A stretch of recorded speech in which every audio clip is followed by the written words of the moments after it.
Hello and welcome to MDIL. Exam times are around the corner and they're very stressful times. What causes this stress? How do you cope?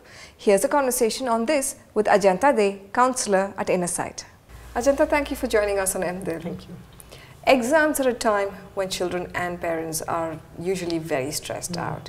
How can children cope with exam stress? I think, Lakshmi, the first thing would be to actually take a realistic look at expectations. These expectations are from parents, from what they perceive the parents' expectations, what they perceive their peer group's expectations, and what they have hopes on about themselves.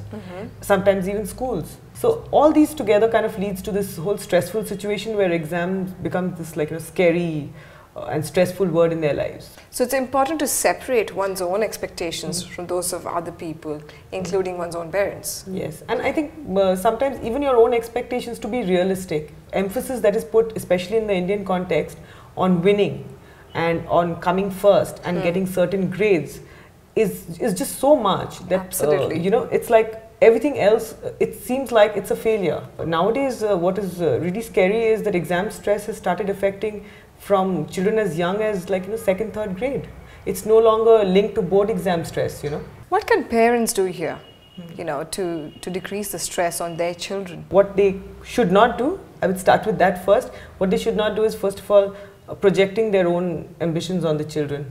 A lot of parents do that, and that's really not useful for the kid, and it adds to their stress. Also, to take a realistic look at the child's capabilities versus pinning expectations because they want their child to be a certain way. Capabilities and interests as well. Every child is interested in different things. Yes. How does this stress manifest itself? There could be physical symptoms where they develop these headaches and stomach aches and just sort of physical symptoms which have nothing to do with their health really, but it's their emotional state at that point. And you hear of people coming in saying, I just went blank. I went to the exam hall and I know I had studied it the previous day, but I just went blank.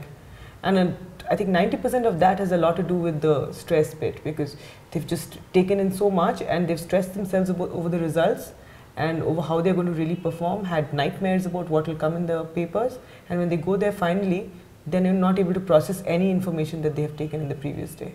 Thank you. Thank you very much for joining us on MDIL. And thank you too.